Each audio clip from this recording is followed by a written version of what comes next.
नमस्कार, आप देख रहे हैं टोटल न्यूज और बड़ी बहस में मैं हूं आपके साथ अनूप आकाश वर्मा। हरियाणा में सरकार और कर्मचारियों के बीच तकरार लगातार बढ़ती जा रही है।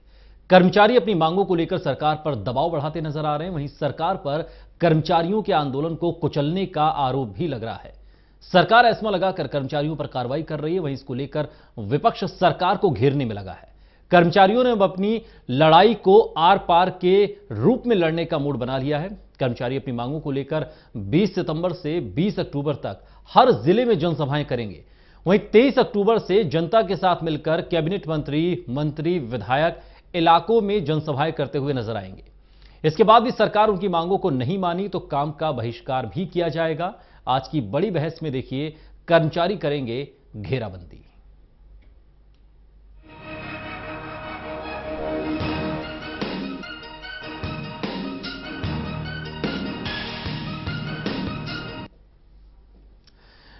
तो कर्मचारी करेंगे घेराबंदी, इस पूरी खबर पर हम विस्तार से चर्चा करेंगे। एक बेहद खास पैनल इस वक्त हमारे साथ जुड़ चुका है, उसका तारुफ हम आपसे करा दें।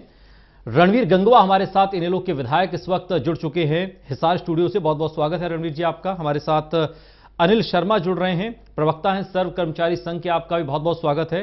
पानीपत स्टूडियो से हमारे साथ सत्यवान शेरा जी जुड़ रहे हैं, आप सचिव हैं हरियाणा बीजेपी के, आपका भी बहुत बहुत स्वागत है। हमारे साथ चंडीगढ़ स्टूडियो से तरुण भंडारी कांग्रेस के नेता जुड़ चुके हैं, आपका बहुत बहुत स्वागत है। और बड़ा सीधा सा सवाल है जिसे हम आज समझने की इस बड़ी बहस में कोशिश करेंगे कि आखिर संघर्ष हो क्यों रहा है प्रदेश में। हरियाणा में कर्मचारियों और सरकार के बीच तकरार लगातार बढ़ती जा रही है। कर्मचारी अपनी मांगों को लेकर सरकार पर दबाव बढ़ाते जा रहे हैं। कर्मचारियों ने अपनी लड़ाई को आर पार की लड़ाई में लड़ने का मूड बना लिया है। कर्मचारी दबाव बनाने के लिए 20 सितंबर से 20 अक्टूबर तक जनसभाएं करेंगे और इसके बाद जनता के साथ मिलकर कैबिनेट मंत्री और विधायक इलाकों में जाएंगे और वहां वो जनसभा करेंगे।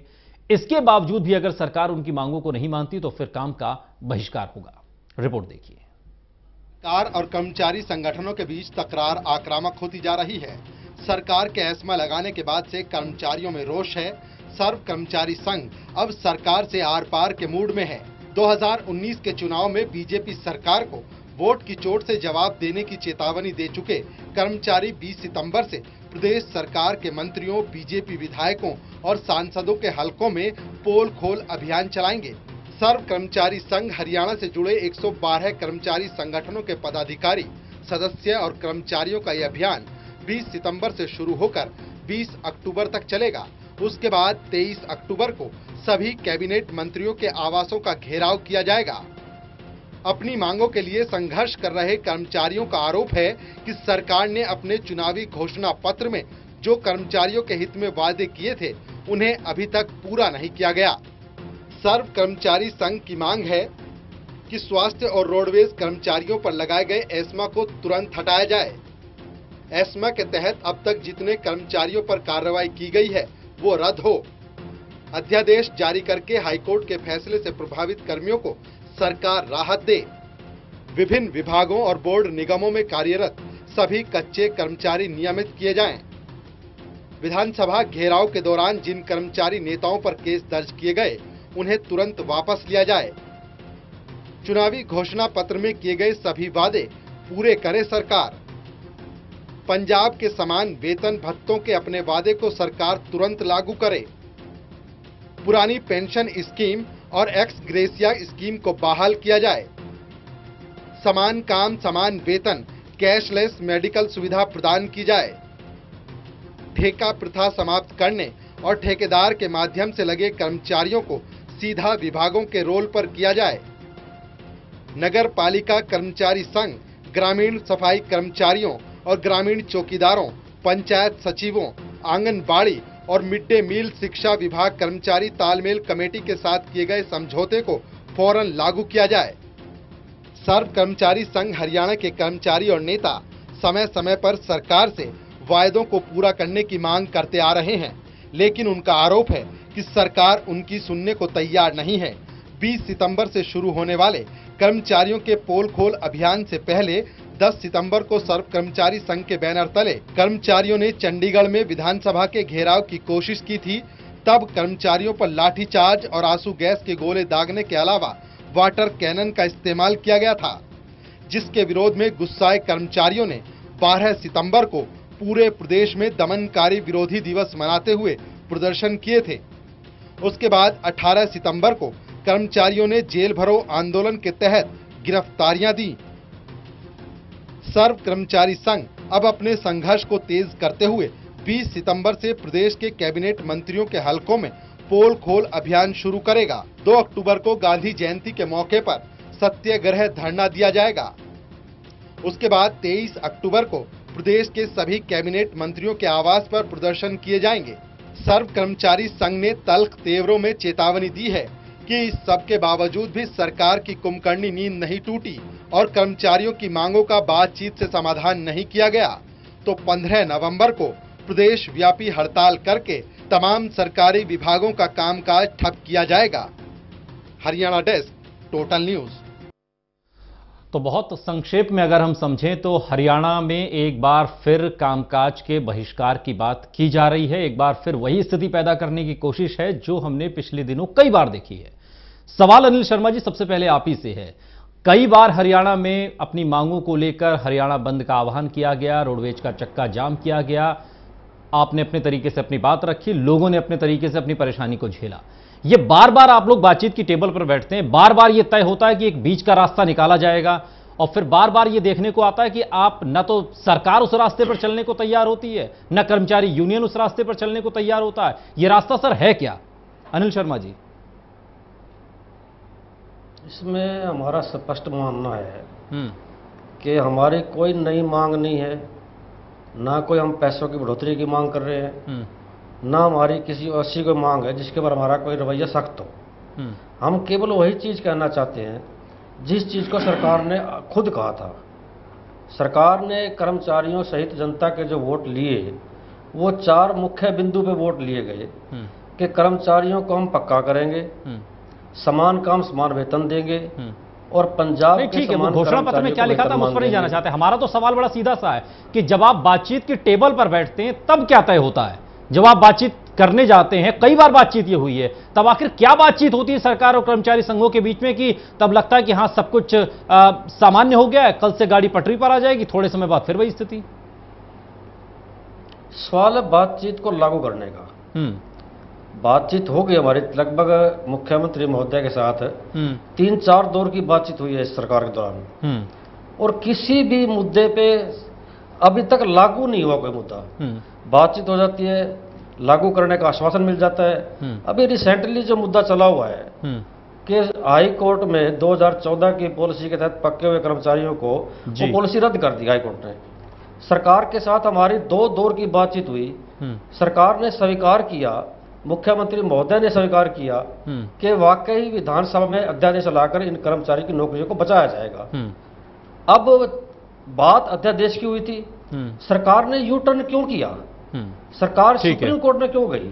ठीक है, जब बातचीत पे सहमति सत्यवान शेरा जी कि सत्यवान शेरा जी ये बार बार स्थिति ये क्यों आती है? जब कोई बड़ी से बड़ी जंग हो, छोटी जंग हो, हर जंग का समाधान, विश्व युद्ध तक के समाधान बातचीत की टेबल पर हुए। बातचीत के लिए जब सरकार और रोडवेज कर्मचारी हो या कोई भी कर्मचारी यूनियन जब आपके साथ बातचीत की टेबल पर बैठती है, जब एक बीच का रास्ता निकालने की कोशिश की जाती है, रास्ता निकलता हुआ नजर भी आता है, ये बार बार सरकार के ऊपर वादा खिलाफी के आरोप क्यों लग रहे हैं? सत्यवान शेरा जी।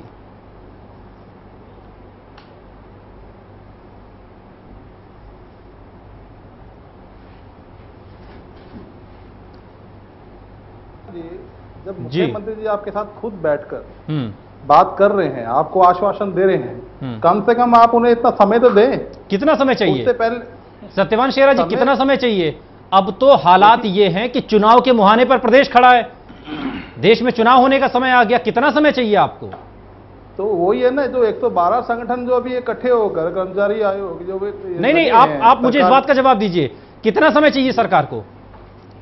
सरकार को समय देना। अब मान लीजिए 1 साल हो गया, 1 साल में कर्मचारी हैं जो लगातार हड़ताल पे चल रहे हैं, सरकार का ध्यान अगर जाए भी वार्ता के लिए तो फिर उसके बाद ये लोग फिर दोबारा एक अल्टीमेटम दे देते हैं। सरकार का ध्यान वहां हो जाता है कि अर्थव्यवस्था खराब ना हो, पहले इसको देखा जाए। जब मुख्यमंत्री जी, सत्यवान शेरा जी, आप मुझे यह समझाने की कोशिश करिए कि जब सीएम ने यह कहा कि इस समस्या पर अध्यादेश लाया जाएगा, फिर क्यों आप सुप्रीम कोर्ट चले गए? यह स्थिति क्या बरगलाने की हो रही है कि अगर सीएम लेवल पर अगर कोई बातचीत कही जाती है तो उसका कोई खास असर नजर नहीं आता? यह विश्वास पैदा क्यों नहीं हो रहा? यह अविश्वास की भावना क्यों पैदा हो रही है? सत्यवान शेरा जी।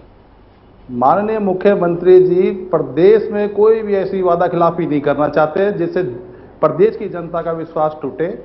और जो ये कर्मचारी हैं जितने भी अपना हरियाणा प्रदेश के, ये सरकार का एक हिस्सा है।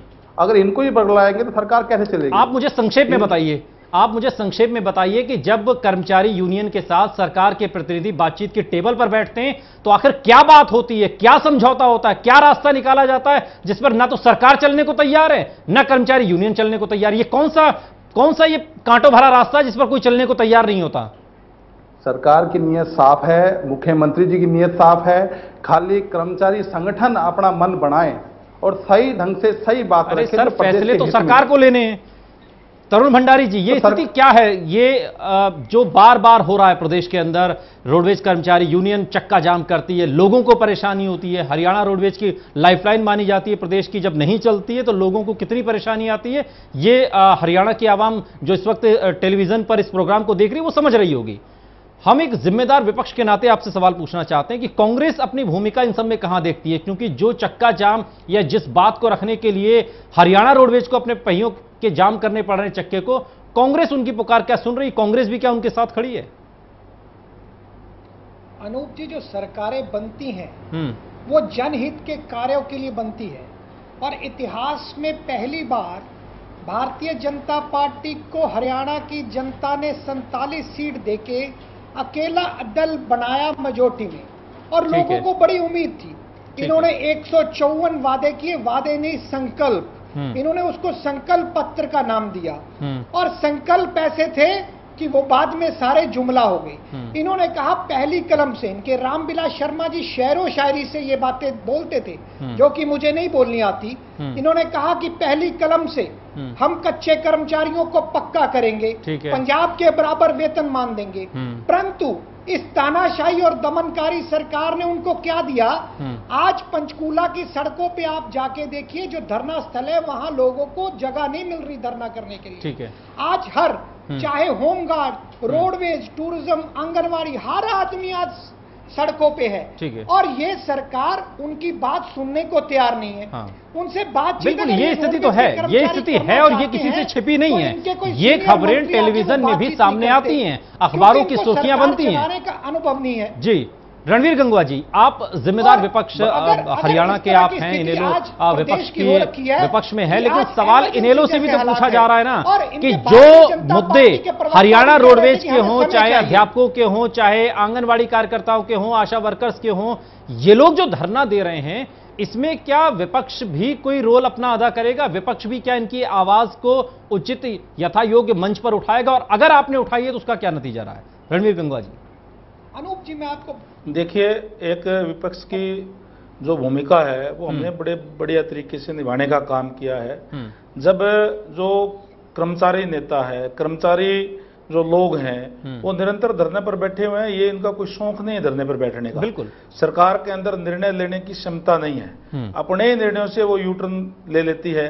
जिस तरीके से अभी आप कह रहे थे कि टेबल पर बैठ करके क्या किया, टेबल पर बैठ जाते हैं, टेबल पर बैठ करके फैसला कर लेते हैं और उस फैसले से फिर मुकर जाते हैं। जब मुकरेंगे तो एक प्रजातांत्रिक ढंग से अपनी बात कहने के लिए जो कर्मचारी है वो धरना भी देते हैं, प्रदर्शन भी करना पड़ता है, मजबूरन उनको प्रदर्शन करना पड़ रहा है। पहले तो ये कोई भी बात बोल देते हैं, उसके बाद में जिस तरीके से इनकी घोषणाएं सारी जुमला साबित हुई, इनकी हर एक फैसला भी जुमला साबित हो जाता है, जिससे बैठने का काम कर रहे हैं। अभी जो आपने बात किया रोडवेज कर्मचारियों का, मैं पूछना चाहता हूं सरकार से, हमने विधानसभा के अंदर भी कहा था, अभी सेशन था तो हमने इनकी बात भी रखी थी, ऐसी कौन सी इमरजेंसी थी? एस्मा का मतलब ये है कोई देश पे कोई संकट आया हो, देश के अंदर कोई इमरजेंसी लगी हो, कोई प्राकृतिक आपदा आ गई हो, और ताकि तमाम जो कर्मचारियों की छुट्टी सत्यवान शेरा जी ड्यूटी पर आए। सत्यवान शेरा जी, इतना इस तरीके का कोई कठोर व्यवहार क्यों है सरकार तभी जाकर के एस्मा लगाकर कर्मचारियों के क्या उस आंदोलन को कुचलने की कोशिश नहीं है, उस प्रोटेस्ट को कुचलने की कोशिश नहीं है जिसका अधिकार उन्हें खुद संविधान देता है? ये सरकार इतना कठोर रवैया क्यों अपना रही है सत्यवान शेरा जी? इसमें कोई कठोर रवैया नहीं है। हाँ। आपसे मैं ये पूछना चाहता हूँ, जनता लाइव देख रही है कि रोडवेज का जो चक्का जाम है वो पहली बार हुआ क्या? पूर्व में 10 साल कितनी बार होगा? कितनी बार होगा सर? अब तो जब आपके पास जनादेश है तो सरकार आपकी है, सवाल आपसे ही पूछा जाएगा कि 3.5-4 साल का समय आ गया, अभी कितनी बार होगा ये? जो जायज मांगे वो मांगी जाएगी। और भारतीय जनता पार्टी कोई तो सरकार ये साफ क्यों नहीं करती? सत्यवान शेरा जी, बहुत संक्षेप में देखिए, हम उलझाना नहीं चाहते बहस को, बहुत संक्षेप में फिर आप इस जिम्मेदारी से जवाब दीजिए कि क्या सरकार ने मना कर दिया है रोडवेज कर्मचारियों कि हम ये मांगे आपकी नहीं मानेंगे जब आप लोग बातचीत की टेबल पर बैठते हैं? सरकार ने कोई मना नहीं किया है, खाली रोडवेज की एक अपनी तानाशाही है, वो हमेशा करती आई है, कर रही है। जो एस्मा लगाया है वो एक किसी को नुकसान आ रहे हैं। तरुण भंडारी जी आ रहे हैं, लेते हैं आपका रिएक्शन, लेकिन उससे पहले अनिल शर्मा मुझे ये बताइए, क्या वाकई ये तानाशाही है जो आरोप सरकार आप पर लगा रही है? बीजेपी के हरियाणा सचिव बैठे हैं, सीधे तौर पर कह रहे हैं कि दरअसल ये तो रोडवेज कर्मचारियों की तानाशाही है, ये उस तानाशाही को दबाने के लिए इसमें लगाया जाता है। नहीं, ऐसा इसमें ये मैं कहना अनिल शर्मा जी, अब इसमें क्या कहें? कर्मचारी मांग कर रहा है, सरकार बातचीत करती है, वो मानना पड़ेगा। नहीं, अपने वायदों से सरकार मुकरती है, फिर कर्मचारी उनको याद दिलवाने के लिए सड़क पे आता है, सरकार एस्मा लगाती है, चंडीगढ़ में निहत्थे कर्मचारियों को लाठियों से पीटती है। तो तानाशाही कर्मचारी कर रहा है क्या? हम बिल्कुल खुली तौर पे कहना चाहते हैं, हम भारतीय जनता पार्टी के प्रवक्ता से निवेदन करना चाहते हैं कि हम बातचीत के भी नहीं कर सकते, कोई दिक्कत नहीं, ना करो हमारे से बात। हम केवल एक बात कहना चाहते हैं, आप राजनीतिक दल हैं, संवेदनशील सरकार है जैसे कि आप दावा कर रहे हैं, आप समान काम समान वेतन लागू कर दो, बातचीत की कोई जरूरत नहीं है। आप 2 साल जिन कर्मचारियों को हो गए कच्चे नौकरी करते हुए, उनको पक्का कर दो। किस चीज की तानाशाही होगी? ठीक है, आप पंजाब के समान वेतनमान दे दो, किसी की तानाशाही होगी? तरुण भंडारी जी, बड़े निवेदन से तरुण भंडारी जी, अभी सत्यवान शेरा जी ने एक और बात कही कि दरअसल ये जो रोडवेज कर्मचारियों की हड़ताल है, ये कोई आज पहली बार थोड़ी हो रही है, ये तो बीते 1 दशक से हो रही है, यानी कि लपेटे में कहीं ना कहीं पूर्व की हुड्डा सरकार भी है। क्या ये एक ऐसी पुरानी समस्या है जिसका समाधान न पहले निकाला गया ना आज नजर आ रहा है? तरुण भंडारी। बिल्कुल अरूप जी, हर कर्मचारी वर्ग की अपना प्रोटेस्ट करने का उनका प्रजातंत्र में हक है, और हमारी सरकारों में भी हड़तालें हुई थी, परंतु हमने अनुभव के साथ इन सबको टैकल किया और इनकी जो बात मानने वाली थी वो मानी। आज की सरकार, जो भारतीय जनता पार्टी के प्रवक्ता भी कह रहे थे कि तानाशाही कर्मचारियों की है, मैं बताना चाहता हूं कि भारतीय जनता पार्टी के प्रवक्ता, मंत्री, विधायकों के दिमाग पे राजपाट इतना चढ़ गया है, ये इनको अपनी तानाशाही नहीं दिखती, इनको दूसरों की तानाशाही दिखती है। पहले आप झूठे वादे करते हो कर्मचारियों के साथ, और 2 साल आप उनके वादों की ओर ध्यान नहीं देते। जब वो वादों के लिए सड़कों पे आते हो, फिर आप झूठे वादे करके उनकी हड़ताल खत्म करवाते हो। जब एंड पे 4 साल बीतने के बाद भी आप उनका कोई भी समाधान नहीं कर पाए, तो वो लोग क्या करेंगे? वो धरना प्रदर्शन ही करेंगे। रणवीर गंगवा जी, क्या वाकई ये आप भी मानते हैं, जिस तरीके से बीजेपी के हरियाणा प्रदेश सचिव कह रहे हैं सत्यवान शेरा जी, की दरअसल इस समस्या कोई आज की तो है नहीं, समस्या तो बीते 1 दशक पुरानी है? क्या समस्या उससे भी पहले की है जब आपकी भी सरकार थी? रणवीर गंगवा। देखिए, समस्याएं तो हर समय पे अलग अलग तरीके की हो सकती है, इसमें कोई दौरा नहीं। ठीक है, लेकिन उस समय की सरकार को उनकी समस्याओं को सुन करके उस पर फैसला लेना चाहिए। जैसे मैंने पहले कहा, नहीं, सवाल रणवीर जी, सवाल इसलिए है ये कि क्या अब ये समस्या नासूर बन गई है प्रदेश के लिए, इसका कोई इलाज नहीं बचा है? जिस तरीके से सत्यवान शेरा कह रहे हैं कि दरअसल इसमें तो कई मांगे ऐसी जिन्हें जो बिल्कुल बेबुनियाद हैं। देखिए, शेरा जी की जो पार्टी है, उनके अंदर, उनके प्रशासन के अंदर, उनकी सरकार के अंदर, उनके जो आज कैबिनेट के अंदर ये फैसला लेने की क्षमता नहीं है। अगर फैसला सही तरीके से लेकर के लागू किया जाए, अगर कोई भी चीज कोई लागू नहीं कर सकते हैं, तो फिर कर्मचारी, इनकी ड्यूटी बनती है, सरकार की ड्यूटी बनती है कि वो कर्मचारियों को समझाए भी ये चीज इसलिए लागू नहीं हो सकती। अगर कहीं कोई कर्मचारी कोई गलत मांग करता है, तो फिर उनको समझाए, टेबल पर बैठ करके मान करके, और उसके बाद फिर आप अगर उसको लागू नहीं करेंगे तो फिर निश्चित रूप से कर्मचारी जो हड़ताल के सिवाय उनके पास और चारा क्या रह जाएगा। ये हर मामले के अंदर यू टर्न लेने का काम करते हैं, इसीलिए जो है कर्मचारियों को मजबूरन आना पड़ता है। आप देखिए सबसे ज्यादा ये इस बात का विरोध करते थे कि कच्चे कर्मचारी नहीं होने चाहिए, आज केवल कॉन्ट्रैक्ट बेस पे कर्मचारी लगा करके उनका शोषण करने का काम कर रहे हैं। और जैसे मैंने पहले कहा, जो पक्के कर्मचारी है उनके खिलाफ एस्मा लगाने का क्या मतलब हुआ? एस्मा कभी भी वैसे नहीं लगाई जाती, कहीं कोई प्राकृतिक आपदा हो, देश के अंदर इमरजेंसी हो। आज कौन सी ऐसी इमरजेंसी थी जो इन्होंने एस्मा लगाने का काम किया? इसका मतलब है कहीं न कहीं आप जो फंडामेंटल राइट है उसके ऊपर उनका हनन करने का काम कर रहे हैं। ये हर आदमी का अधिकार है कि प्रजातांत्रिक ढंग से अपनी बात अनिल शर्मा जी, ये जो 20 सितंबर से लेकर उसको मनाने पर मजबूर 20 अक्टूबर तक ये जो जनसभाओं का कार्यक्रम है, इसका क्या पर्पस है? क्या एक बार फिर नए सिरे से जगाने की एक अलग तरीके की कोशिश है? अनिल शर्मा, हमारे सामने बड़े सीमित विकल्प रख दिए सरकार ने। कोई ऐसा प्रोग्राम हमने ऐसा नहीं छोड़ा, गुहार का, अपील का, ज्ञापन का, सारे तरीके अपनाने के बाद हमने सरकार से ये कहा कि हमारी बातचीत सुनो और उसको लागू करो। सरकार ने नहीं सुना, सुनने के बावजूद भी सरकार दमन पे उतर आई। ठीक है, अब ये जो नया कार्यक्रम है 1 महीने का, वो क्या है? हमारा ये कार्यक्रम है, कैबिनेट स्तर के जितने मंत्री हैं हरियाणा के, हम उनके विधानसभा हलकों में जनसभाएं करेंगे। ठीक है, और हम उनसे ये बात करेंगे कि चुनावी घोषणा पत्र का मायना क्या है। अगर चुनाव घोषणा पत्र को सरकार लागू नहीं करती